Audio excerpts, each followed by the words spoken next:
বিসমিল্লাহির রহমানির রহিম। আসসালামু আলাইকুম। সম্মানিত উপস্থিতি, আজকে আমি উপস্থিত হয়েছি চন্দ্রপুর দারপাড়া বাঁশবাগানে আশার আলো সংগঠন কর্তৃক আয়োজিত মনোরম পরিবেশে সুন্দর তারা কিন্তু অনেক খেলাধুলার আয়োজন করছে। এখানে প্রায় 30 রকম খেলাধুলার আয়োজন করছে।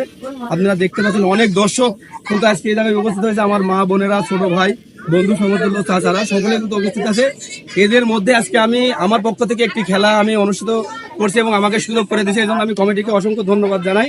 খেলাটি হলো বেলুন দৌড়, ঝাড়ু দিয়ে বেলুন দৌড়। আমি আমার প্রত্যেকটি যারা আমার এই খেলায় অংশগ্রহণ করছেন তাদেরকে দেখানোর চেষ্টা করছি। খেলাটা হলো আমার এই বেলুনটি আমি যখন 1 2 3 বলবো প্রত্যেকজন বেলুনটা এইভাবে থাকবে, এইভাবে থাকার পর আমি যখন 1 2 3 বলবো, 3 বলার পরে বাঁশি ফু দেওয়ার সঙ্গে সঙ্গে আমার বাংলাদেশ ঝাড়ু দিয়ে এই বেলুনটাকে আগায় নিয়ে যাওয়া, ঝাড়ু দিয়ে বেলুনটাকে আগায় নিয়ে যাওয়া। যে বেলুন সেভ করে যে বেলুন সেভ করে যে বেলুন সেভ করে সর্বপ্রথম চলে যেতে পারবে। প্রথম, দ্বিতীয়, তৃতীয় 3 দিন হবে প্রতিযোগী। প্রথম, দ্বিতীয়, তৃতীয়। আমি যখন বাঁশিতে ফু দিব 1 2 3 বলে তখন আপনারা শুরু করবেন। বেলুন সেভ করে বেলুন ফাইটে গেলে, উড়ে গেলে, এটা কিন্তু সে সামনে চলে গেলে প্রথম হতে পারবে না। বেলুন সহই দাগ টাচ করতে হবে ওই প্রতিযোগীকে। বুঝতে পারছেন আপনারা? রেডি? 1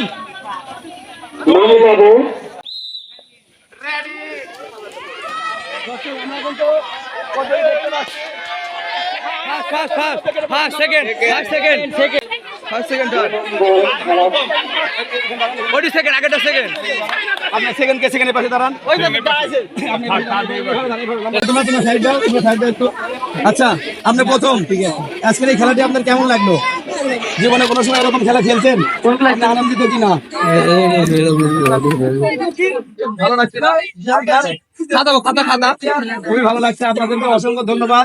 আমার হিমেল খেলা হলে তো হিমেল জন্য সবাই এটা ধরে ধরে বেড়াতে হবে। ধন্যবাদ সবাইকে।